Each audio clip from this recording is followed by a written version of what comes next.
Thaina mamangai matam amagi warini leibak amadani nongmagi numitta ahing nongyagi matamda akanba yuha haraklamme. Yuha habadu adukki matik kanbana malem leimaisi mathak makha olamme. Maduna maram oiraga leibak aduda leiba singpa turel pumnamak niklamme. Leibak adugi yum kay mayamdu para hairamme. Nikpa haiba tauba yaba taromlaba matung ngaihakki matungda lepkhre. Nong alakpa matamdadi leibak adugi miyamdu yahorakpa matamda angakpa poklammi. Yuha haba aduna maram oiraga makhoygi mitmangda amukta makhoyna ukidriba singjaw amakhak khillaga leiba thengnaramme. Khuldugi ahal amana hairammi,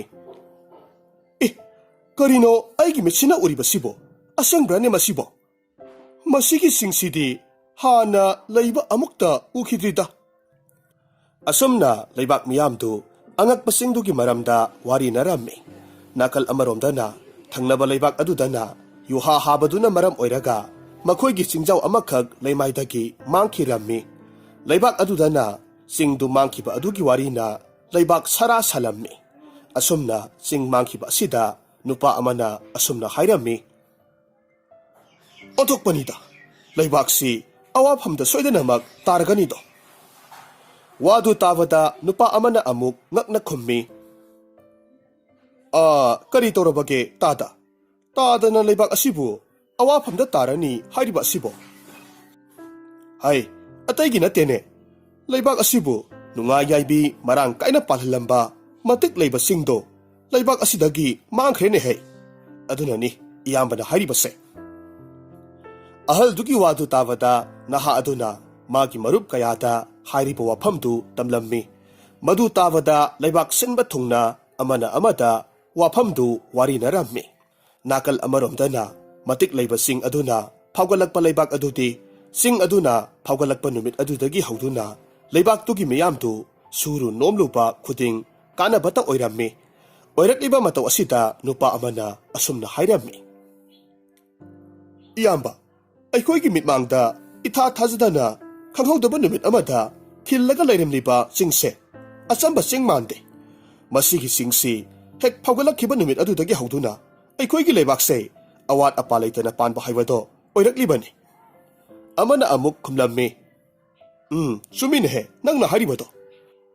Haujikti aikoigi leibakse yenglu khudingda asima watli haibadu hainingai leite. Leibak miyamgi maithongsu maka loina lamle.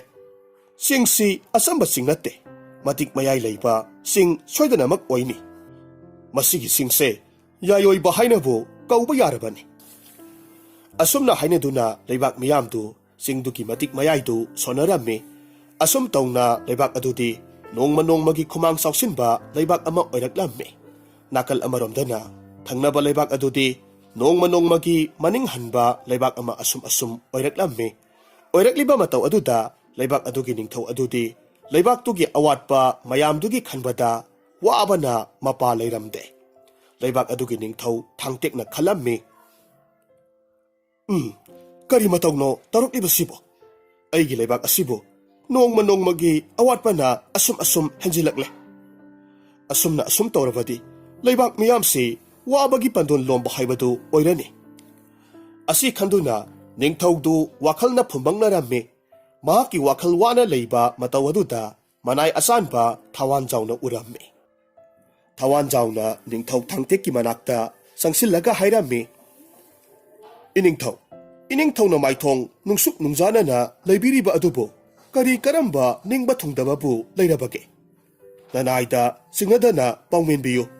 Nanayna ngamba mateng oirabadi iningthawgi tengbangzage. Thawanjawgi wadu tavada ningthaw thangtektu sor sangna hondoklammi. Manay aduda tuminna yengi aduga khumlaklammi. Thawanjaw, matang asidadi nangna aigi iteng pangba ngamlaroido.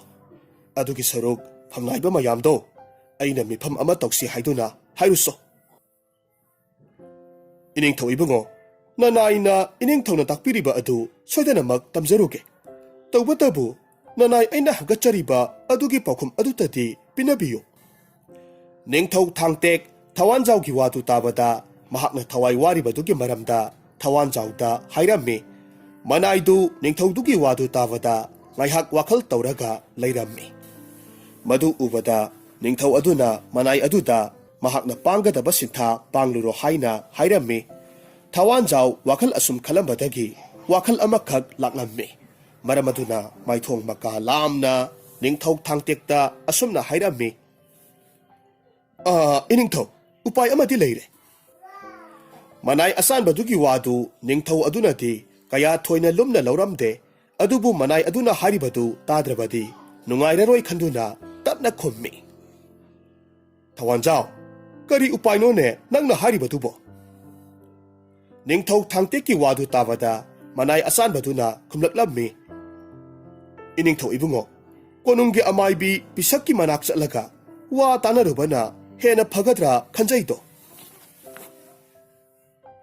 ꯅꯤꯡꯊꯧ ꯊꯥꯡꯇꯦꯛ ꯃꯅꯥꯏ ꯑꯁꯥꯟꯕꯗꯨꯒꯤ ꯋꯥꯗꯨ ꯇꯥꯕꯗ ꯉꯥꯏꯍꯥꯛ ꯋꯥꯈꯜ ꯇꯧꯔꯝꯃꯤ꯫ ꯉꯥꯏꯍꯥꯛ ꯈꯜꯂꯕ ꯃꯇꯨꯡꯗ ꯃꯅꯥꯏ ꯑꯁꯥꯟꯕ ꯊꯋꯥꯟꯖꯥꯎꯅ ꯍꯥꯏꯔꯤꯕꯗꯨꯅ ꯆꯨꯝꯒꯅꯤ ꯍꯥꯏꯅ ꯈꯜꯂꯝꯃꯤ꯫ ꯃꯔꯝ ꯑꯗꯨꯅ ꯃꯄꯨ ꯃꯅꯥꯏ ꯑꯅꯤꯗꯨ ꯑꯃꯥꯏꯕꯤ ꯄꯤꯁꯛꯀꯤ ꯃꯅꯥꯛꯇ ꯆꯠꯂꯁꯤ ꯍꯥꯏꯗꯨꯅ ꯂꯦꯞꯅꯔꯝꯃꯤ꯫ ꯅꯥꯀꯜ ꯑꯃꯔꯣꯝꯗꯅ ꯊꯪꯅꯕ ꯂꯩꯕꯥꯛ ꯑꯗꯨꯗꯅ ꯃꯍꯩ ꯃꯔꯣꯡ ꯃꯔꯥꯡ ꯀꯥꯏꯅ ꯂꯣꯛꯄꯒꯤ ꯍꯔꯥꯎꯕ ꯐꯣꯡꯗꯣꯛꯄ ꯑꯣꯏꯅ ꯂꯩꯕꯥꯛ ꯑꯗꯨꯗ ꯂꯧꯔꯣꯛ ꯄꯟꯊꯥꯒꯤ ꯀꯨꯝꯍꯩ ꯃꯄꯨꯡ ꯐꯥꯅ ꯄꯥꯡꯊꯣꯛꯂꯝꯃꯤ꯫ ꯀꯨꯝꯍꯩ ꯇꯧꯔꯤꯕ ꯂꯝꯄꯥꯛꯇꯨ ꯃꯤꯅ ꯐꯤꯉꯧ ꯐꯧꯔꯝꯃꯤ꯫ ꯑꯁꯣꯝꯗꯅ ꯅꯤꯡꯊꯧ ꯊꯥꯡꯇꯦꯛ ꯑꯃꯗꯤ ꯃꯅꯥꯏ ꯑꯁꯥꯟꯕ ꯊꯋꯥꯟꯖꯥꯎꯒ ꯂꯣꯏꯅꯅ ꯑꯃꯥꯏꯕꯤ ꯄꯤꯁꯛꯀꯤ ꯃꯌꯨꯝꯗ ꯊꯨꯡꯂꯔꯝꯃꯤ꯫ ꯑꯃꯥꯏꯕꯤꯗꯨꯒꯤ ꯌꯨꯝꯗꯨ ꯍꯦꯛ ꯌꯦꯡꯕ ꯃꯇꯝꯗ ꯌꯥꯝꯅ ꯁꯨꯛꯂꯝꯃꯤ꯫ ꯃꯔꯝꯗꯤ ꯃꯇꯝ ꯀꯨꯏꯅꯗꯒꯤ ꯍꯧꯅ ꯌꯨꯝꯗꯨꯒꯤ ꯑꯀꯣꯏꯕꯗꯨ ꯁꯦꯡꯗꯣꯛꯄꯤꯗ꯭ꯔꯦ꯫ ꯑꯗꯨꯅ ꯌꯦꯡꯕ ꯃꯇꯝꯗ ꯐꯤꯕꯝ ꯌꯥꯝꯅ ꯀꯥꯏꯔꯝꯃꯤ꯫ ꯅꯤꯡꯊꯧ ꯑꯗꯨꯅ ꯃꯆꯤꯟꯗ ꯑꯁꯨꯝꯅ ꯁꯣꯜꯂꯤ꯫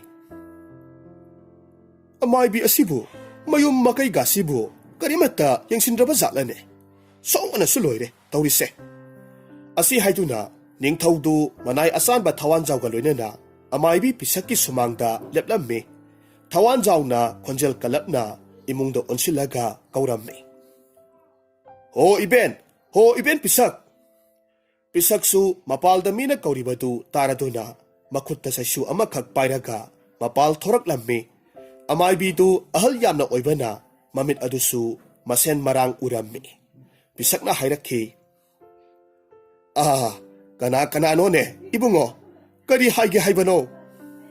ꯅꯤꯡꯊꯧ ꯊꯥꯡꯇꯦꯛ ꯑꯃꯥꯏꯕꯤ ꯄꯤꯁꯛꯀꯤ ꯋꯥꯗꯨ ꯇꯥꯕꯗ ꯃꯍꯥꯛ ꯃꯁꯥꯃꯛ ꯂꯩꯕꯥꯛ ꯑꯗꯨꯒꯤ ꯅꯤꯡꯊꯧꯅꯤ ꯍꯥꯏꯗꯨꯅ ꯃꯁꯛ ꯇꯥꯛꯂꯝꯃꯤ꯫ ꯑꯃꯥꯏꯕꯤ ꯑꯗꯨꯅ ꯃꯈꯣꯏꯒꯤ ꯂꯩꯕꯥꯛꯀꯤ ꯅꯤꯡꯊꯧꯅ ꯃꯥꯒꯤ ꯃꯌꯨꯝꯗ ꯂꯥꯛꯂꯦ ꯇꯥꯕꯗ ꯃꯣꯃꯣꯟ ꯅꯣꯛꯇꯨꯅ ꯍꯥꯏꯔꯝꯃꯤ꯫ ꯏꯅꯤꯡꯊꯧ ꯏꯕꯨꯡꯉꯣ, ꯂꯦꯡꯁꯤꯟꯕꯤꯔꯛꯎ꯫ ꯅꯕꯦꯟꯒꯤ ꯌꯨꯝꯁꯦ ꯈꯔꯗꯤ ꯃꯣꯠꯂꯦ꯫ ꯅꯕꯦꯟꯅ ꯂꯣꯏꯁꯤꯟ ꯈꯣꯝꯖꯤꯟꯕ ꯉꯝꯗꯗꯅ ꯈꯔꯗꯤ ꯃꯣꯠꯂꯕꯅꯤ꯫ ꯑꯁꯤ ꯍꯥꯏꯗꯨꯅ ꯐꯝꯅꯅꯕ ꯐꯤꯗꯥ ꯊꯥꯔꯝꯃꯤ꯫ ꯅꯤꯡꯊꯧ ꯊꯥꯡꯇꯦꯛ ꯑꯃꯗꯤ ꯃꯅꯥꯏ ꯊꯋꯥꯟꯖꯥꯎ ꯃꯈꯣꯏ ꯑꯅꯤꯗꯨ ꯑꯃꯥꯏꯕꯤ ꯄꯤꯁꯛꯅ ꯊꯥꯔꯤꯕ ꯐꯤꯗꯥ ꯑꯗꯨꯗ ꯐꯝꯊꯔꯝꯃꯤ꯫ ꯅꯤꯡꯊꯧ ꯑꯗꯨꯅ ꯇꯨꯃꯤꯟꯅ ꯉꯥꯏꯍꯥꯛ ꯂꯩꯔꯒ ꯑꯃꯥꯏꯕꯤꯗꯨꯒꯤ ꯃꯐꯝꯗ ꯃꯍꯥꯛꯀꯤ ꯑꯋꯥꯕ ꯋꯥꯐꯝꯗꯨ ꯄꯥꯎꯗꯝꯂꯝꯃꯤ꯫ ꯃꯗꯨ ꯇꯥꯕꯗ ꯑꯃꯥꯏꯕꯤꯗꯨ ꯃꯣꯃꯣꯟ ꯅꯣꯛꯂꯝꯃꯤ꯫ ꯃꯗꯨ ꯎꯕ ꯃꯇꯝꯗ ꯅꯤꯡꯊꯧ ꯑꯃꯗꯤ ꯃꯅꯥꯏ ꯑꯁꯥꯟꯕ ꯑꯅꯤꯗꯨꯗꯤ ꯉꯛꯅ ꯌꯦꯡꯅꯔꯝꯃꯤ꯫ ꯑꯃꯥꯏꯕꯤ ꯑꯗꯨꯅ ꯃꯈꯣꯏ ꯑꯅꯤꯒꯤ ꯃꯤꯠꯌꯦꯡꯗꯨ ꯈꯪꯂꯗꯨꯅ ꯑꯁꯨꯝꯅ ꯍꯥꯏꯔꯛꯈꯤ꯫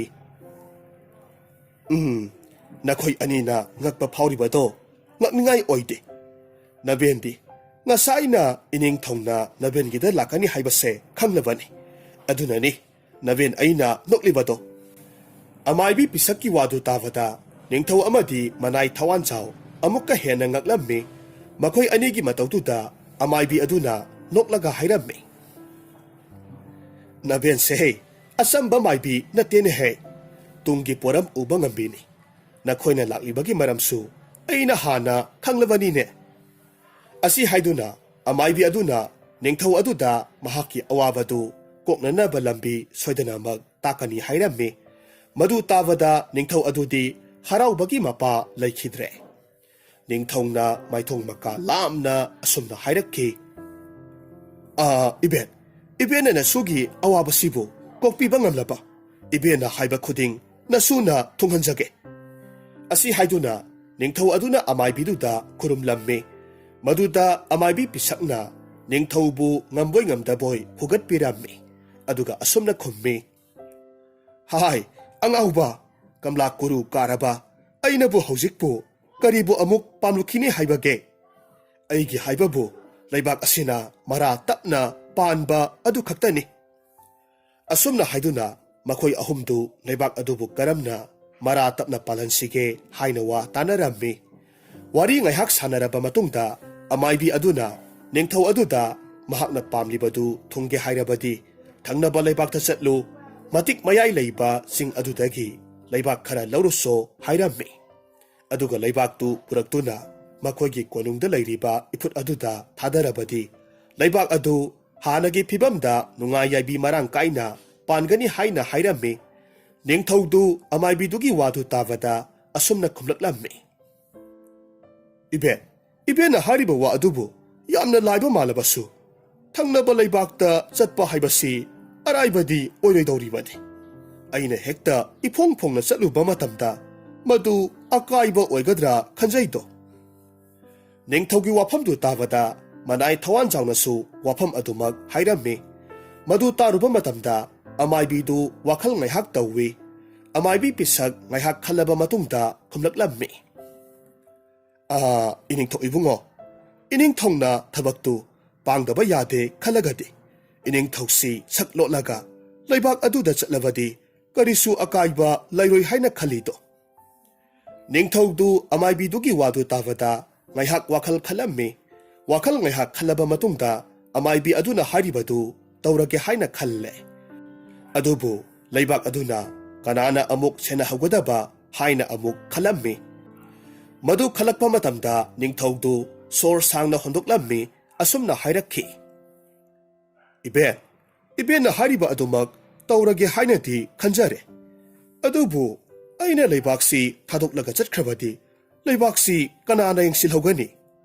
ꯑꯩ ꯂꯩꯇ꯭ꯔꯦ ꯈꯪꯂꯕꯗꯤ ꯂꯩꯕꯥꯛꯁꯤ ꯀꯥꯡꯈꯣꯡ ꯆꯥꯏꯕ ꯍꯥꯏꯕꯗꯨ ꯑꯣꯏꯔꯒꯅꯤꯗꯣ꯫ ꯅꯤꯡꯊꯧꯒꯤ ꯋꯥꯐꯝꯗꯨꯗ ꯃꯅꯥꯏ ꯑꯆꯥꯟꯕ ꯊꯋꯥꯟꯖꯥꯎꯅ ꯃꯈꯣꯏꯒꯤ ꯂꯩꯕꯥꯛꯇꯨ ꯃꯍꯥꯛ ꯉꯥꯛꯆꯔꯝꯒꯦ, ꯃꯗꯨꯒꯤ ꯑꯌꯥꯕꯗꯨ ꯄꯤꯕꯤꯌꯨ ꯍꯥꯏꯅ ꯍꯥꯏꯖꯔꯝꯃꯤ꯫ ꯃꯗꯨ ꯇꯥꯕꯗ ꯅꯤꯡꯊꯧꯗꯨ ꯃꯍꯥꯛꯀꯤ ꯃꯍꯨꯠ ꯁꯤꯟꯕ ꯉꯝꯕ ꯃꯅꯥꯏ ꯑꯆꯥꯟꯕ ꯑꯃ ꯂꯩꯖꯩ ꯈꯜꯂꯨꯕꯗ ꯌꯥꯝꯅ ꯍꯔꯥꯎꯔꯝꯃꯤ꯫ ꯑꯁꯨꯝ ꯇꯧꯅ ꯃꯈꯣꯏ ꯑꯅꯤꯗꯨ ꯑꯃꯥꯏꯕꯤ ꯄꯤꯁꯛꯇ ꯀꯣꯅꯨꯡꯗ ꯍꯜꯂꯒꯦ ꯍꯥꯏꯔꯝꯂꯕ ꯃꯇꯨꯡ ꯀꯣꯅꯨꯡꯗ ꯑꯃꯨꯛ ꯍꯜꯂꯛꯂꯝꯃꯤ꯫ ꯃꯊꯪꯒꯤ ꯅꯨꯃꯤꯠ ꯅꯣꯡ ꯉꯥꯜꯂꯝꯗꯥꯏ ꯑꯃꯝ ꯑꯉꯥꯟ ꯁꯤꯟꯅꯕ ꯃꯇꯝ ꯑꯗꯨꯗ ꯅꯤꯡꯊꯧꯗꯨ ꯏꯆꯝ ꯆꯝꯕ ꯃꯤ ꯑꯃꯒꯤ ꯐꯤꯖꯣꯜ ꯁꯦꯠꯆꯤꯜꯂꯝꯃꯤ꯫ ꯑꯗꯨꯒ ꯊꯪꯅꯕ ꯂꯩꯕꯥꯛꯇ ꯆꯠꯅꯕꯒꯤꯗꯃꯛ ꯁꯦꯝ ꯁꯥꯔꯝꯃꯤ꯫ ꯅꯤꯡꯊꯧꯅ ꯃꯅꯥꯏ ꯑꯆꯥꯟꯕꯗꯨꯗ ꯑꯣꯟꯁꯤꯜꯂꯒ ꯍꯥꯏꯔꯝꯃꯤ꯫ ꯊꯋꯥꯟꯖꯥꯎ, ꯑꯩꯅ ꯂꯩꯕꯥꯛꯁꯦ ꯊꯥꯗꯣꯛꯂꯒ ꯆꯠꯄ ꯉꯝꯒꯗꯧꯔꯤꯕꯁꯤ ꯅꯍꯥꯛꯅ ꯂꯩꯕꯥꯛꯁꯤ ꯑꯁꯣꯏ ꯑꯉꯥꯝ ꯌꯥꯎꯗꯅ ꯉꯥꯛꯂꯝꯒꯅꯤ ꯈꯟꯕꯒꯤꯅꯤ꯫ ꯑꯗꯨꯅ ꯑꯩꯒꯤ ꯊꯥꯖꯕꯁꯦ ꯃꯥꯡꯍꯟꯗꯅ ꯂꯩꯕꯥꯛꯁꯤ ꯅꯤꯡꯊꯤꯅ ꯉꯥꯛ ꯁꯦꯜꯂꯝꯃꯨ꯫ ꯊꯋꯥꯟꯖꯥꯎꯁꯨ ꯅꯤꯡꯊꯧ ꯑꯗꯨꯗ ꯃꯍꯥꯛꯅ ꯁꯤꯟꯅꯔꯤꯕ ꯌꯥꯊꯪꯗꯨ ꯁꯣꯏꯗꯅꯃꯛ ꯉꯥꯛꯆꯒꯦ ꯍꯥꯏꯔꯝꯃꯤ꯫ ꯃꯗꯨ ꯇꯥꯕꯗ ꯅꯤꯡꯊꯧꯗꯨ ꯋꯥꯈꯜ ꯌꯥꯝꯅ ꯅꯨꯡꯉꯥꯏꯅ ꯃꯍꯥꯛꯀꯤ ꯈꯣꯡꯆꯠꯇꯨ ꯈꯣꯡꯁꯥꯟꯈ꯭ꯔꯦ꯫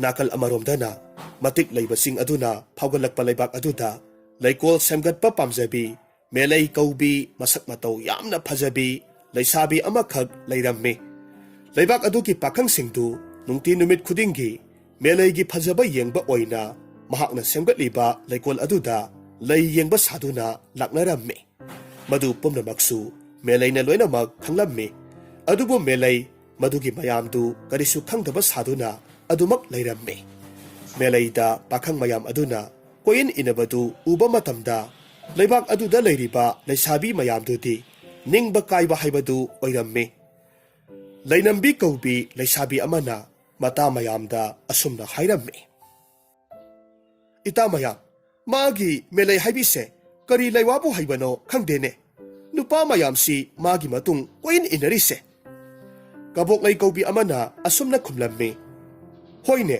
ꯀꯔꯤ ꯃꯤꯇ꯭ꯔꯪꯕꯨ ꯍꯩꯕꯅꯣ ꯈꯪꯗꯦꯅꯦ꯫ ꯅꯨꯄꯥ ꯃꯌꯥꯝꯁꯤ ꯂꯣꯏꯅꯃꯛ ꯍꯦꯛꯇꯕꯨ ꯆꯤꯡꯁꯤꯜꯂꯤ ꯍꯥꯏꯋꯥꯅꯦ꯫ ꯑꯁꯨꯝꯅ ꯍꯥꯏꯗꯨꯅ ꯂꯩꯁꯥꯕꯤ ꯃꯌꯥꯝꯗꯨ ꯃꯦꯂꯩꯒꯤ ꯃꯔꯝꯗ ꯐꯖꯗꯕ ꯋꯥꯍꯩ ꯋꯥꯇꯥ ꯀꯌꯥ ꯁꯤꯖꯤꯟꯅꯗꯨꯅ ꯃꯤꯋꯥ ꯉꯥꯡꯅꯔꯝꯃꯤ꯫ ꯅꯥꯀꯜ ꯑꯃꯔꯣꯝꯗꯅ ꯅꯤꯡꯊꯧ ꯊꯥꯡꯇꯦꯛꯇꯨ ꯑꯁꯨꯝ ꯂꯥꯛꯄ ꯃꯇꯝꯗ ꯃꯈꯣꯏꯒꯤ ꯂꯩꯕꯥꯛꯇꯨ ꯂꯥꯟꯊꯣꯛꯂꯒ ꯊꯪꯅꯕ ꯂꯩꯕꯥꯛ ꯑꯗꯨꯒꯤ ꯉꯝꯈꯩꯗ ꯂꯩꯕ ꯈꯨꯜ ꯑꯗꯨꯗ ꯊꯨꯡꯂꯔꯝꯃꯤ꯫ ꯅꯤꯡꯊꯧ ꯑꯗꯨꯅ ꯊꯪꯅꯕ ꯂꯩꯕꯥꯛ ꯑꯗꯨꯅ ꯑꯇꯦꯟꯕ ꯃꯇꯝ ꯑꯗꯨꯗ ꯑꯉꯛꯄ ꯐꯪꯅ ꯆꯥꯎꯈꯠꯂꯝꯕꯗꯨ ꯎꯕꯗꯨꯗ ꯑꯉꯛꯄ ꯄꯣꯛꯂꯝꯃꯤ꯫ ꯃꯍꯥꯛꯅ ꯃꯄꯨꯛꯅꯤꯡꯗ ꯑꯁꯨꯝꯅ ꯈꯟꯖꯩ꯫ ꯀꯔꯤꯅꯣ ꯃꯈꯣꯏꯒꯤ ꯂꯩꯕꯥꯛ ꯑꯁꯤꯅ ꯑꯁꯨꯛ ꯊꯨꯅ ꯆꯥꯎꯈꯠꯂꯝꯂꯤꯕ ꯑꯁꯤꯕꯣ? ꯃꯈꯣꯏꯒꯤ ꯂꯩꯕꯥꯛꯀꯤ ꯉꯝꯈꯩꯗ ꯂꯩꯕ ꯀꯩꯊꯦꯜ ꯑꯁꯤꯗꯤ ꯑꯩꯈꯣꯏꯒꯤ ꯀꯣꯅꯨꯡꯗ ꯂꯩꯕ ꯀꯩꯊꯦꯜ ꯑꯗꯨꯒ ꯆꯞ ꯃꯥꯟꯅꯔꯦ꯫ ꯑꯗꯨꯅꯗꯤ ꯃꯈꯣꯏꯒꯤ ꯀꯣꯅꯨꯡꯗ ꯂꯩꯕ ꯀꯩꯊꯦꯜꯗꯨꯗꯤ ꯀꯝꯗꯧꯔꯝꯒꯅꯤ? ꯑꯁꯨꯝꯅ ꯈꯟꯗꯨꯅ ꯅꯤꯡꯊꯧꯗꯨ ꯄꯣꯠꯐꯝ ꯑꯃꯗ ꯆꯥꯕ ꯌꯥꯕ ꯈꯔ ꯆꯥꯒꯦ ꯈꯟꯗꯨꯅ ꯐꯝꯂꯝꯃꯤ꯫ ꯃꯐꯝ ꯑꯗꯨꯗꯒꯤ ꯆꯥꯕ ꯌꯥꯕ ꯈꯔ ꯆꯥꯔꯕ ꯃꯇꯨꯡ ꯃꯍꯥꯛꯀꯤ ꯈꯣꯡꯆꯠꯇꯨ ꯑꯃꯨꯛ ꯃꯈꯥ ꯇꯥꯅ ꯆꯠꯂꯝꯃꯤ꯫ ꯃꯇꯝ ꯑꯁꯤꯗ ꯃꯇꯤꯛ ꯂꯩꯕ ꯆꯤꯡ ꯑꯗꯨꯅ ꯐꯥꯎꯒꯠꯂꯛꯄꯗꯒꯤ ꯂꯩꯕꯥꯛ ꯑꯗꯨꯒꯤ ꯅꯤꯡꯊꯧꯗꯨ ꯌꯥꯝꯅ ꯀꯟꯅ ꯅꯥꯔꯛꯂꯝꯃꯤ꯫ ꯃꯔꯝ ꯑꯗꯨꯅ ꯂꯩꯕꯥꯛ ꯑꯗꯨꯗ ꯂꯩꯕ ꯑꯃꯥꯏꯕ ꯑꯃꯥꯏꯕꯤ ꯂꯣꯏꯅꯃꯛ ꯀꯣꯅꯨꯡꯗ ꯀꯧꯈꯠꯂꯝꯃꯤ꯫ ꯑꯗꯨꯕꯨ ꯑꯃꯥꯏꯕ ꯑꯃꯥꯏꯕꯤ ꯀꯌꯥ ꯑꯗꯨꯅ ꯀꯟꯅ ꯍꯣꯠꯅꯕ ꯇꯥꯔꯒꯁꯨ ꯅꯤꯡꯊꯧ ꯑꯗꯨꯒꯤ ꯑꯅꯥ ꯂꯥꯏꯑꯣꯡ ꯑꯗꯨꯗꯤ ꯀꯔꯤꯅꯣ ꯍꯥꯏꯕ ꯈꯪꯂꯝꯗꯦ꯫ ꯀꯣꯅꯨꯡꯗ ꯅꯤꯡꯊꯧꯕꯨ ꯂꯥꯌꯦꯡꯂꯤꯕ ꯑꯃꯥꯏꯕ ꯊꯣꯝꯕꯅ ꯃꯀꯣꯛ ꯍꯣꯠꯂꯒ ꯋꯥꯈꯜ ꯊꯣꯛꯇꯅ ꯑꯁꯨꯝꯅ ꯍꯥꯏꯔꯝꯃꯤ: ꯏꯅꯤꯡꯊꯧꯒꯤ ꯍꯟꯗꯛꯀꯤ ꯑꯅꯥ ꯂꯥꯏꯑꯣꯡꯁꯤ ꯃꯃꯥꯡꯗ ꯑꯃꯨꯛꯇ ꯊꯦꯡꯅꯈꯤꯗ꯭ꯔꯤ꯫ ꯃꯁꯤꯕꯨ ꯀꯝꯗꯧꯅ ꯂꯥꯌꯦꯡꯒꯗꯕꯅꯣ ꯈꯟꯕꯗ ꯀꯣꯛꯁꯦ ꯉꯥꯎꯔꯦ꯫ ꯃꯥꯏꯕ ꯊꯣꯝꯕꯒꯤ ꯋꯥꯗꯨ ꯇꯥꯕꯗ ꯃꯥꯏꯕ ꯑꯃꯅ ꯑꯁꯨꯝꯅ ꯈꯨꯝꯂꯛꯂꯝꯃꯤ: ꯏꯕꯣ, ꯅꯪꯗ ꯅꯠꯇꯦꯍꯦ ꯀꯣꯛ ꯉꯥꯎꯔꯤꯕꯁꯦ꯫ ꯁꯤꯗ ꯇꯤꯜꯂꯤꯕ ꯑꯃꯥꯏꯕ ꯑꯃꯥꯏꯕꯤ ꯃꯌꯥꯝꯁꯦ ꯃꯈꯣꯏꯁꯨ ꯂꯣꯏꯅꯃꯛ ꯌꯦꯡꯉꯨ꯫ ꯃꯃꯥꯡꯗ ꯑꯃꯨꯛꯇ ꯊꯦꯡꯅꯗ꯭ꯔꯤꯕ ꯂꯩꯅꯥ ꯑꯣꯏꯕꯅꯤꯅ ꯀꯔꯤꯗꯤ ꯎꯄꯥꯏ ꯂꯩ? ꯑꯁꯤ ꯍꯥꯏꯅꯗꯨꯅ ꯑꯃꯥꯏꯕ ꯑꯃꯥꯏꯕꯤ ꯃꯌꯥꯝꯗꯨ ꯃꯀꯣꯛꯇ ꯃꯈꯨꯠ ꯍꯥꯞꯄ ꯍꯥꯏꯕꯗꯨ ꯑꯣꯏꯔꯝꯃꯤ꯫ ꯅꯤꯡꯊꯧ ꯑꯗꯨꯒꯤ ꯐꯤꯕꯝꯗꯤ ꯅꯣꯡꯃ ꯅꯣꯡꯃꯒꯤ ꯑꯁꯨꯝ ꯁꯣꯛꯆꯤꯜꯂꯛꯂꯝꯃꯤ꯫ ꯃꯗꯨ ꯎꯕ ꯃꯇꯝꯗ ꯅꯤꯡꯊꯧꯒꯤ ꯃꯆꯥꯅꯨꯄꯥ ꯑꯍꯜ ꯃꯖꯥ ꯏꯕꯨꯡꯉꯣ ꯊꯣꯡꯉꯝꯕꯅ ꯑꯃꯥꯏꯕ ꯑꯃꯥꯏꯕꯤ ꯃꯌꯥꯝ ꯑꯗꯨꯗ ꯑꯁꯨꯝꯅ ꯍꯥꯏꯔꯝꯃꯤ: ꯇꯥꯕꯤꯌꯨ ꯑꯃꯥꯏꯕ ꯑꯃꯥꯏꯕꯤ ꯃꯌꯥꯝ, ꯀꯔꯤꯒꯨꯝꯕ ꯅꯈꯣꯏ ꯃꯌꯥꯝ ꯇꯥꯟꯅꯔꯒ ꯄꯥꯕꯨꯡ ꯅꯤꯡꯊꯧꯒꯤ ꯑꯅꯥꯕꯁꯤ ꯐꯍꯟꯕ ꯉꯝꯗ꯭ꯔꯕꯗꯤ ꯅꯈꯣꯏ ꯃꯌꯥꯝ ꯑꯍꯛꯄ ꯆꯩꯔꯥꯛ ꯄꯤꯒꯅꯤ꯫ ꯃꯖꯥ ꯏꯕꯨꯡꯉꯣꯒꯤ ꯋꯥꯗꯨ ꯇꯥꯕꯗ ꯑꯃꯥꯏꯕ ꯑꯃꯥꯏꯕꯤ ꯃꯌꯥꯝꯗꯨꯗꯤ ꯀꯤꯕꯅ ꯀꯞꯂꯥꯛ ꯊꯛ ꯊꯛ ꯅꯤꯛꯅꯔꯝꯃꯤ꯫ ꯑꯃꯥꯏꯕ ꯑꯃꯥꯏꯕꯤ ꯃꯌꯥꯝꯗꯨ ꯑꯃꯅ ꯑꯃꯗ ꯌꯦꯡꯅꯗꯨꯅ ꯃꯈꯣꯏ ꯃꯌꯥꯝꯗꯨ ꯑꯋꯥꯐꯝꯗ ꯇꯥꯕ ꯁꯣꯏꯗ꯭ꯔꯦ ꯍꯥꯏꯗꯨꯅ ꯊꯋꯥꯏ ꯋꯥꯅꯔꯝꯃꯤ꯫ ꯃꯇꯝ ꯑꯁꯤꯗ ꯅꯤꯡꯊꯧ ꯊꯥꯡꯇꯦꯛꯁꯨ ꯑꯁꯨꯝ ꯂꯥꯛꯄ ꯃꯇꯝꯗ ꯂꯩꯕꯥꯛ ꯑꯗꯨꯒꯤ ꯀꯣꯅꯨꯡꯗ ꯂꯩꯕ ꯀꯩꯊꯦꯜ ꯑꯗꯨꯗ ꯌꯧꯁꯤꯜꯂꯛꯂꯝꯃꯤ꯫ ꯅꯤꯡꯊꯧ ꯑꯗꯨꯅ ꯀꯩꯊꯦꯜꯗꯨ ꯌꯧꯁꯤꯜꯂꯛꯄ ꯃꯇꯝꯗ ꯂꯩꯕꯥꯛ ꯑꯗꯨꯒꯤ ꯅꯤꯡꯊꯧ ꯑꯗꯨꯒꯤ ꯑꯅꯥꯕꯗꯨꯒꯤ ꯃꯔꯝꯗ ꯉꯥꯡꯅꯕꯁꯨ ꯇꯥꯔꯝꯃꯤ꯫ ꯃꯗꯨ ꯇꯥꯔꯨꯕꯗ ꯅꯤꯡꯊꯧꯗꯨ ꯄꯨꯛꯅꯤꯡꯗ ꯃꯔꯣꯜ ꯂꯣꯜꯂꯝꯃꯤ꯫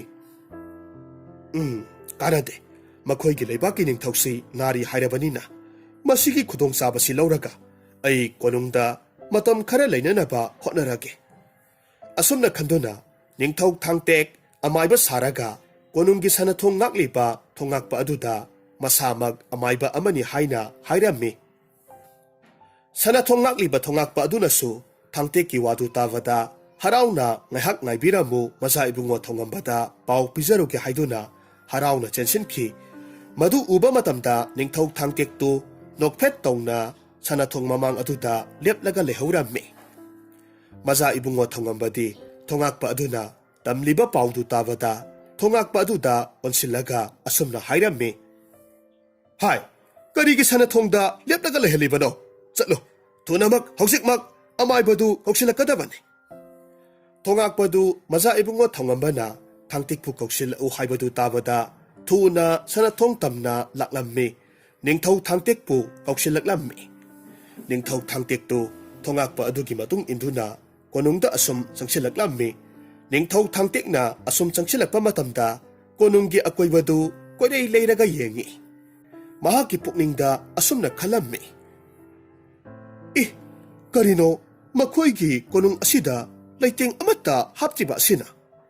ꯃꯈꯣꯏꯒꯤ ꯂꯩꯕꯥꯛꯁꯤ ꯑꯇꯩ ꯂꯩꯕꯥꯛꯁꯤꯡꯒ ꯏꯃꯥꯟ ꯃꯥꯟꯅꯗꯦ꯫ ꯑꯩ ꯆꯦꯛꯁꯤꯟꯗꯕ ꯌꯥꯗꯦ꯫ ꯑꯁꯤ ꯈꯟꯅ ꯈꯟꯅ ꯅꯤꯡꯊꯧ ꯊꯥꯡꯇꯦꯛ ꯋꯥꯈꯜ ꯑꯃꯗ ꯃꯪꯂꯒ ꯑꯁꯨꯝ ꯆꯠꯄ ꯃꯇꯝꯗ ꯀꯅꯥꯒꯨꯝꯕꯤ ꯑꯃꯗ ꯊꯦꯡꯖꯤꯜꯂꯝꯃꯤ꯫ ꯃꯦꯂꯩꯁꯨ ꯍꯥꯊꯨ ꯍꯥꯊꯨ ꯂꯥꯛꯄ ꯃꯇꯝꯗ ꯅꯤꯡꯊꯧ ꯊꯥꯡꯇꯦꯛꯅ ꯊꯦꯡꯖꯤꯜꯂꯛꯄ ꯑꯗꯨꯗ ꯂꯩꯃꯥꯏꯗ ꯍꯥꯏꯊꯈꯤꯔꯝꯃꯤ꯫ ꯃꯗꯨꯗ ꯈꯣꯡꯂꯩ ꯊꯨꯅ ꯅꯤꯡꯊꯧ ꯊꯥꯡꯇꯦꯛꯅ ꯃꯦꯂꯩꯕꯨ ꯉꯥꯛꯄꯤꯔꯝꯃꯤ꯫ ꯅꯤꯡꯊꯧ ꯊꯥꯡꯇꯦꯛꯅ ꯃꯦꯂꯩꯒꯤ ꯐꯖꯕꯗꯨ ꯎꯕ ꯃꯇꯝꯗ ꯃꯍꯥꯛ ꯃꯁꯥꯁꯤ ꯀꯅꯥꯅꯣ ꯍꯥꯏꯕ ꯐꯥꯎꯕ ꯀꯥꯎꯈꯤꯔꯝꯃꯤ꯫ ꯃꯦꯂꯩ ꯅꯤꯡꯊꯧ ꯊꯥꯡꯇꯦꯛꯅ ꯃꯍꯥꯛꯀꯤ ꯃꯈ꯭ꯋꯥꯡꯗ ꯑꯁꯨꯝ ꯀꯣꯜꯂꯒ ꯂꯩꯕꯗꯨꯗ ꯈꯧꯗꯦꯝꯖꯔꯝꯃꯤ꯫ ꯃꯦꯂꯩꯒꯤ ꯈꯧꯗꯦꯝꯕꯒꯤ ꯈꯣꯟꯖꯦꯜ ꯑꯗꯨꯗ ꯅꯤꯡꯊꯧ ꯊꯥꯡꯇꯦꯛꯇꯨ ꯋꯥꯈꯜ ꯇꯥꯔꯛꯂꯝꯃꯤ꯫ ꯈꯨꯗꯛꯇ ꯀꯣꯜꯂꯝꯂꯤꯕꯗꯨ ꯂꯧꯊꯣꯛꯂꯝꯃꯤ꯫ ꯃꯦꯂꯩ ꯑꯏꯪꯕ ꯈꯣꯟꯖꯦꯜꯗ ꯍꯥꯏꯔꯛꯂꯝꯃꯤ: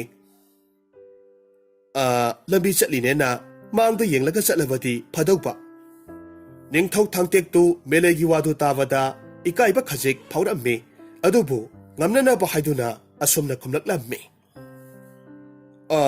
konumgi akoibasi asum yengbada uzahodre saubiba yade ningthau thangteki wadu tawada melei wa haige torakpani adubu ningthau thangtek tu thongakpa aduna kauduna sen khirammi melei ningthau thangtekna chen khibadu uraga momon noktuna yenglaga lehaurammi masidagidi mahakpu phamungda yataraga leiriba ningthaudugi manakta pusilaklammi thangtekna ningthau adugi makhut masa paiduna haiphet yenglammi aduga mapukningda asumna khalli is kamdongni aidi asengba maibasu natte kamdongni torisidi asumna khanduna asum yenglakpa matamdadi ningthaudugi makhutki khujengda angangba mapak leiba thengnarammi madu uba matamda ningthau thangtek wakhal laklammi ningthau asina naribasi mahakna angang oiringai matamda nakhiba laina aduni haibasi khanglaklammi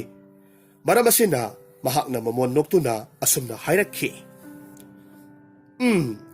ining thaugi laina layong asidi angangba pakpa haibaduni thoina wabigano nanai aina soidana mak phanjagani to ningthau thangteki wadu tawada maza ibungo thongambana langtaknana asumna khumlammi amaiba pabung ningthaugi anabasi soidana mak phaba ngamni ko maza ibungo thongambagi wadu tawada ningthau thangtekna noklaga soidana mak phaba ngamni hairammi madu tawada maza ibungo thongambadu mahakna khalamba wakhal mayamdu aremba tarani khalubada haraufam khanglamde tasengna mahakti mahakki mapabung ningthongna ana layong khangdana yaibi thawai thakhrabadi ningthau khubamsi mahakna phanglagani khalubani adubu maza ibungo thongambadu mahakki nungaitaba mayamdu mayam mamangdadi uthoklamde madugi mahut mapabung ningthaugi anaba pharagani haina harauba sasinnarammi paudu tawada laima kondasu harau nungaiba phongdoklammi asum tongna ningthau thangtekna layengbada sangadaba mana masing pumnamak mahakna lanmi kaya thaduna thihalammi ningthau thangtekna mahakna angang oiringai matamda amaibi pisakna semkhiba adugumna hidak semlaga naraga leiriba ningthau aduda tairammi asum tongna ningthau thangtekna thangnaba leibaki ningthau adugi anabadu phahallammi ningthaudu mahakki anabadu pungpha phanba ngamba aduda yamna haraurammi maramaduna mahakna ningthau thangtekpu magi manakta kausilammi aduga hairammi amaiba nahakna pamba ama hayo aina soidanamak pine ningthau thangtektu thangnaba leibaki ningthaudugi wadu tawada magi pukningda meleibu khangning ningsinglaklammi tasengna ningthau thangtek mahakna meleibu urubadagi mahakna mafamduda karigi laklibano haibasi kaukhirammi maramaduna panthaba tawdana ningthau thangtekna asumna khumlaklammi iningthau ibungo leibak asigi khwaidagi masak matau phajabi nupidu nanai aingonda sinabiyu ningthau thangteki wadu tawada thangnaba leibaki ningthongna noklaga khumlaklammi amaiba adudi karisu leiba wana tena asi haiduna manai masal kharada makhoigi leibaki khwaidagi phajabidu ningthau thangteki mafamda sinau hairammi madu tawada ningthau thangtekti haraubagi pandol lomba haibadu oirammi nakal amaromdana thangteki leibak adudi nongmagi phibam kaitharakpa chaba thakpa phangdaba misi mina masing asum yamsilaklammi leibak adugi oirakliba phibam aduda manai asanba thawan jawdi thawai yamna warammi thawan jaw mapukningda asumna khalammi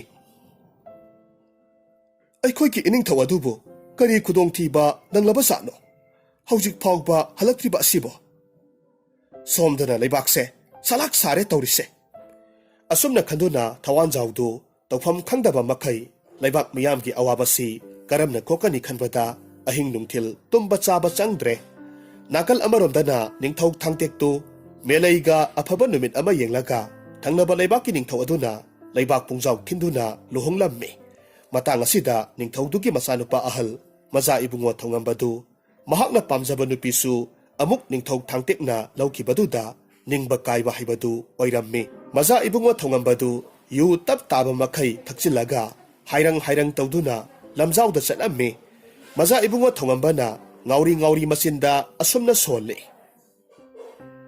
ꯃꯁꯤꯒꯤ ꯑꯃꯥꯏꯕꯁꯤ ꯂꯥꯛꯁꯤꯟꯗꯅ ꯑꯩꯅ ꯅꯤꯡꯖꯔꯝꯕ ꯈꯨꯗꯤꯡꯃꯛꯁꯦ ꯃꯊꯪ ꯃꯊꯪ ꯀꯥꯏꯈ꯭ꯔꯦ ꯇꯧꯔꯤꯁꯦ꯫ ꯑꯩꯅ ꯄꯥꯝꯖꯕ ꯅꯨꯄꯤꯁꯨ ꯃꯍꯥꯛꯅ ꯂꯧꯈ꯭ꯔꯦ꯫ ꯅꯤꯡꯊꯧ ꯈꯨꯕꯝꯒꯤ ꯃꯪꯁꯨ ꯄꯨꯡꯀꯥꯏ ꯀꯥꯏꯔꯦ ꯇꯧꯔꯤꯁꯦ꯫ ꯃꯁꯤꯒꯤ ꯑꯃꯥꯏꯕꯁꯦ ꯍꯥꯠꯇꯕ ꯌꯥꯗꯦ꯫ ꯑꯩ ꯃꯥ ꯁꯣꯏꯗꯅꯃꯛ ꯍꯥꯠꯀꯅꯤ꯫ ꯑꯁꯨꯝꯅ ꯍꯥꯏꯗꯨꯅ ꯃꯆꯥ ꯏꯕꯨꯡꯉꯣ ꯊꯣꯡꯉꯝꯕꯗꯨ ꯃꯥꯒꯤ ꯀꯥꯗ ꯇꯨꯝꯕ ꯆꯪꯈ꯭ꯔꯦ꯫ ꯅꯤꯡꯊꯧ ꯊꯥꯡꯇꯦꯛꯇꯨ ꯃꯦꯂꯩꯒꯤ ꯅꯤꯡꯊꯤꯔꯕ ꯃꯥꯏꯊꯣꯡ ꯑꯗꯨꯗꯒꯤ ꯑꯃꯨꯛ ꯃꯍꯥꯛꯀꯤ ꯅꯤꯡꯊꯤꯔꯕ ꯂꯝꯆꯠ ꯁꯥꯖꯠ ꯑꯗꯨꯗ ꯄꯨꯡꯉꯥꯎ ꯉꯥꯎꯈꯤꯗꯨꯅ ꯃꯍꯥꯛ ꯃꯁꯥꯁꯤ ꯂꯩꯕꯥꯛ ꯑꯃꯒꯤ ꯅꯤꯡꯊꯧꯅꯤ ꯍꯥꯏꯕꯁꯤ ꯀꯥꯎꯈꯤꯔꯝꯃꯤ꯫ ꯑꯁꯨꯝ ꯂꯩꯔꯛꯄꯅ ꯃꯆꯥ ꯏꯕꯨꯡꯉꯣ ꯊꯣꯡꯉꯝꯕꯅ ꯊꯥꯗꯣꯛꯄ ꯑꯔꯣꯟꯕ ꯂꯥꯟꯃꯤ ꯈꯔꯅ ꯅꯤꯡꯊꯧ ꯊꯥꯡꯇꯦꯛꯄꯨ ꯍꯥꯠꯅꯅꯕ ꯂꯥꯂꯣꯡ ꯁꯤꯜꯂꯝꯃꯤ꯫ ꯅꯣꯡꯃꯒꯤ ꯅꯨꯃꯤꯠꯇ ꯅꯤꯡꯊꯧ ꯊꯥꯡꯇꯦꯛꯇꯨ ꯀꯣꯅꯨꯡꯗ ꯂꯩꯕ ꯀꯩꯊꯦꯜ ꯑꯗꯨꯗ ꯃꯅꯥ ꯃꯁꯤꯡ ꯈꯔ ꯂꯩꯕꯅꯤ ꯍꯥꯏꯗꯨꯅ ꯊꯣꯔꯛꯂꯝꯃꯤ꯫ ꯃꯍꯥꯛꯅ ꯂꯥꯛꯄꯗꯨ ꯎꯕ ꯃꯇꯝꯗ ꯃꯆꯥ ꯏꯕꯨꯡꯉꯣ ꯊꯣꯡꯉꯝꯕꯒꯤ ꯑꯔꯣꯟꯕ ꯂꯥꯟꯃꯤ ꯃꯌꯥꯝ ꯑꯗꯨꯅ ꯃꯃꯥꯏ ꯈꯨꯝꯂꯒ ꯅꯤꯡꯊꯧ ꯊꯥꯡꯇꯦꯛꯀꯤ ꯃꯇꯨꯡ ꯏꯟꯅꯕ ꯍꯧꯔꯛꯂꯝꯃꯤ꯫ ꯅꯤꯡꯊꯧ ꯑꯗꯨꯁꯨ ꯑꯁꯨꯝ ꯆꯠꯂꯝꯕꯗꯒꯤ ꯃꯇꯨꯡꯗ ꯀꯅꯥꯒꯨꯝꯕ ꯑꯃꯅ ꯏꯟꯅꯕꯒꯤ ꯁꯥꯃꯤꯟ ꯐꯪꯂꯝꯃꯤ꯫ ꯃꯍꯥꯛꯅ ꯃꯄꯨꯛꯅꯤꯡꯗ ꯑꯁꯨꯝꯅ ꯈꯜꯂꯤ, ꯍꯩꯁ, ꯑꯩꯒꯤ ꯇꯨꯡꯗ ꯏꯟꯅꯔꯤꯕꯁꯤꯕꯨ ꯀꯅꯥ ꯑꯣꯏꯔꯤꯕꯖꯥꯠꯅꯣ? ꯅꯠꯇꯦ, ꯑꯩꯕꯨ ꯀꯅꯥꯗ ꯀꯔꯤ ꯑꯀꯥꯏꯕ ꯇꯧꯈ꯭ꯔꯕꯒꯦꯅꯦ? ꯑꯁꯨꯝꯅ ꯈꯟꯗꯨꯅ ꯅꯤꯡꯊꯧ ꯊꯥꯡꯇꯦꯛꯇꯨ ꯃꯃꯥꯏ ꯂꯩꯊꯣꯛꯇꯨꯅ ꯃꯥꯒꯤ ꯃꯇꯨꯡꯗ ꯏꯟꯅꯔꯤꯕꯗꯨ ꯀꯅꯥꯅꯣ ꯍꯥꯏꯅ ꯌꯦꯡꯂꯝꯃꯤ꯫ ꯑꯗꯨꯕꯨ ꯃꯃꯥꯏ ꯂꯩꯊꯣꯔꯛꯄ ꯃꯇꯝꯗꯗꯤ ꯀꯅꯥꯁꯨ ꯂꯩꯕ ꯎꯔꯝꯗꯦ꯫ ꯇꯁꯦꯡꯅ ꯍꯥꯏꯔꯕꯗ ꯃꯍꯥꯛꯀꯤ ꯃꯇꯨꯡꯗ ꯏꯟꯅꯔꯤꯕ ꯃꯈꯣꯏ ꯑꯅꯤꯗꯨꯗꯤ ꯅꯥꯀꯜꯗ ꯂꯩꯕ ꯄꯣꯠꯐꯝ ꯑꯃꯗ ꯂꯩꯁꯤꯟꯗꯨꯅ ꯂꯩꯈꯤꯕ ꯃꯔꯝꯅ ꯃꯍꯥꯛꯅ ꯎꯗꯕꯅꯤ꯫ ꯃꯍꯥꯛ ꯃꯁꯥꯗꯨ ꯅꯤꯡꯖꯤꯡ ꯃꯥꯡꯖꯤꯡ ꯇꯧꯗꯨꯅ ꯑꯁꯨꯝ ꯆꯠꯂꯝꯃꯤ꯫ ꯇꯥꯟꯖꯥ ꯑꯗꯨꯗ ꯏꯈꯪ ꯈꯪꯍꯧꯗꯅ ꯃꯃꯥꯏ ꯈꯨꯝꯕ ꯅꯨꯄꯥ ꯑꯃꯅ ꯅꯤꯡꯊꯧ ꯊꯥꯡꯇꯦꯛꯇ ꯊꯥꯡꯅ ꯊꯤꯟꯒꯦ ꯇꯧꯔꯝꯃꯤ꯫ ꯃꯍꯥꯛ ꯈꯖꯤꯛꯇꯪꯗꯤ ꯉꯛꯄ ꯐꯥꯎꯔꯝꯃꯤ꯫ ꯑꯗꯨꯕꯨ ꯈꯨꯠꯂꯩ ꯊꯨꯅ ꯅꯨꯄꯥ ꯑꯗꯨꯅ ꯊꯤꯜꯂꯛꯀꯦ ꯇꯧꯔꯤꯕ ꯊꯥꯡꯗꯨ ꯉꯥꯛꯊꯣꯛꯂꯝꯃꯤ꯫ ꯇꯥꯟꯖꯥ ꯑꯗꯨꯗ ꯃꯍꯥꯛꯀꯤ ꯇꯨꯡꯗ ꯏꯟꯅꯔꯛꯂꯤꯕ ꯃꯌꯥꯝꯗꯨ ꯄꯨꯂꯞ ꯑꯃꯠꯇ ꯑꯣꯏꯅ ꯅꯤꯡꯊꯧ ꯊꯥꯡꯇꯦꯛꯄꯨ ꯀꯣꯏꯁꯤꯜꯂꯛꯂꯝꯃꯤ꯫ ꯅꯤꯡꯊꯧꯗꯨ ꯃꯈꯣꯏ ꯃꯌꯥꯝ ꯑꯗꯨꯒ ꯆꯥꯏꯅꯕ ꯍꯧꯔꯛꯂꯝꯃꯤ꯫ ꯃꯈꯣꯏ ꯃꯌꯥꯝꯗꯨ ꯅꯤꯡꯊꯧ ꯊꯥꯡꯇꯦꯛꯅ ꯅꯦꯠꯄ ꯀꯥꯎꯕ ꯇꯧꯗꯨꯅ ꯐꯨꯊꯕ ꯍꯧꯔꯛꯂꯝꯃꯤ꯫ ꯃꯍꯥꯛꯅ ꯑꯗꯨꯝꯅ ꯇꯧꯔꯛꯄ ꯑꯗꯨꯗ ꯃꯆꯥ ꯏꯕꯨꯡꯉꯣ ꯊꯣꯡꯉꯝꯕꯒꯤ ꯑꯔꯣꯟꯕ ꯂꯥꯟꯃꯤꯁꯤꯡ ꯑꯗꯨ ꯃꯐꯝꯗꯨ ꯊꯥꯗꯣꯛꯇꯨꯅ ꯆꯦꯟꯅꯅꯕ ꯍꯣꯠꯅꯔꯛꯂꯝꯃꯤ꯫ ꯑꯗꯨꯕꯨ ꯃꯔꯥꯏꯕꯛ ꯊꯤꯕ ꯑꯃꯗꯤ ꯐꯥꯍꯧꯔꯝꯃꯤ꯫ ꯐꯥꯔꯤꯕ ꯅꯨꯄꯥꯗꯨꯒꯤ ꯃꯃꯥꯏꯗꯨ ꯈꯨꯝꯖꯤꯜꯂꯤꯕ ꯐꯤꯗꯨ ꯍꯥꯡꯗꯣꯛꯂꯝꯃꯤ꯫ ꯅꯨꯄꯥꯗꯨꯒꯤ ꯃꯁꯛꯇꯨ ꯎꯕ ꯃꯇꯝꯗ ꯅꯤꯡꯊꯧ ꯊꯥꯡꯇꯦꯛꯇꯤ ꯑꯉꯛꯄ ꯄꯣꯛꯂꯝꯃꯤ꯫ ꯅꯨꯄꯥꯗꯨ ꯑꯇꯩ ꯀꯅꯥꯁꯨ ꯑꯣꯏꯔꯝꯗ꯭ꯔꯦ, ꯃꯆꯥ ꯏꯕꯨꯡꯉꯣ ꯊꯣꯡꯉꯝꯕꯒꯤ ꯃꯅꯥꯏ ꯑꯆꯥꯟꯕ ꯑꯣꯏꯔꯒ ꯂꯩꯔꯝꯂꯦ꯫ ꯅꯤꯡꯊꯧꯗꯨ ꯌꯥꯝꯅ ꯁꯥꯎꯅ ꯃꯆꯥ ꯏꯕꯨꯡꯉꯣ ꯊꯣꯡꯉꯝꯕꯒꯤ ꯃꯅꯥꯏ ꯑꯆꯥꯟꯕꯗꯨꯗ ꯑꯁꯨꯝꯅ ꯍꯥꯏꯔꯝꯃꯤ, ꯀꯔꯤꯒꯤꯅꯣ ꯅꯈꯣꯏꯅ ꯑꯩꯕꯨ ꯍꯥꯠꯅꯅꯕ ꯍꯣꯠꯅꯔꯤꯕꯁꯦ, ꯍꯥ?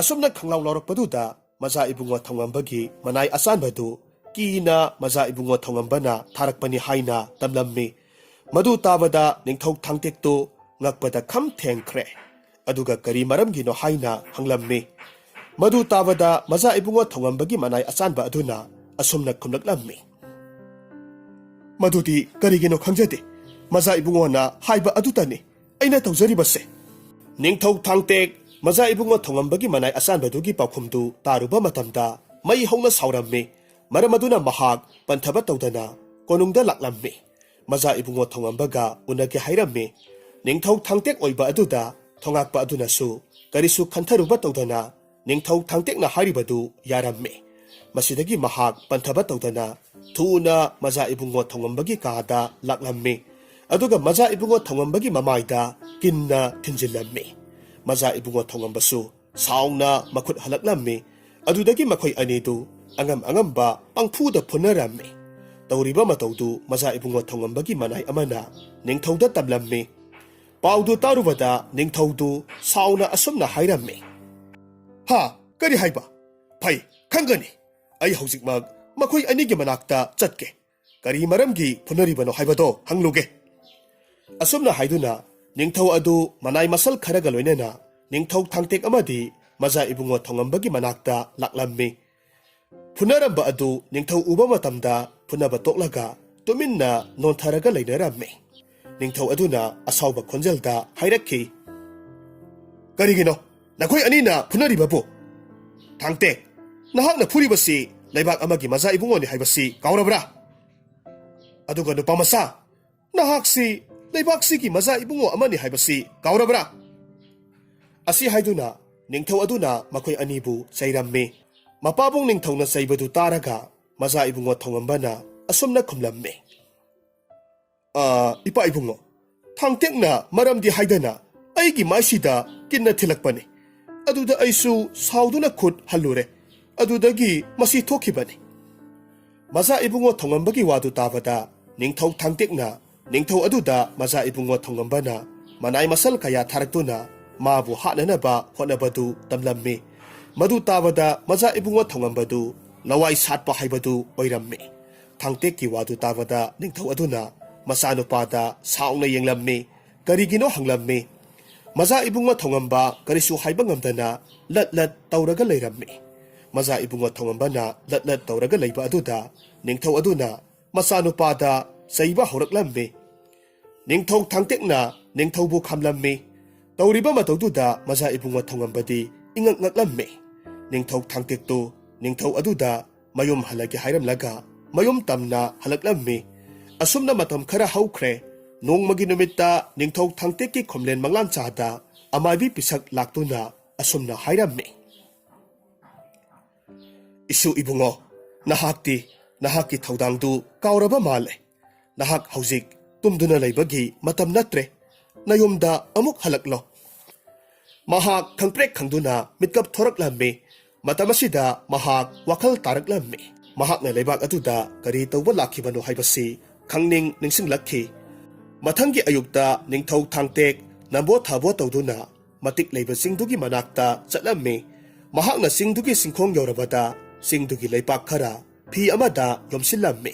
Aduga mayomda halaktuna magi loinabi meleibu puduna amuk maraibakta halaklamme. Ningthaw tangtek lakle tabada manai thawan jawdi ningthawbu okpo thoraklamme. Thawan jaw ningthaw tangtek ubada haraubana mamitagi mapita na kaplamme. Thawan jawgi matawduda ningthawna noklaga hairamme. Hahai, thawan jaw, karino nahakna tawribadubo? Ningthawgi wadu tabada thawan jaw mamitagi mapitay thoklaga asumna kumlamme. Iningthaw, aidi handak mapok asimagi, iningthawbu amuk uba phanglaroidra khanjarurabani. Adubu ngasidi laina chanbire. Asi haiduna makoy mayamdu konungda leiriba iput aduda matik leiraba singdudagi purakpa leibak adu thadaramme. Adum tawbadagidi leibak adu hanagumna watta padana nunga yaifana panki.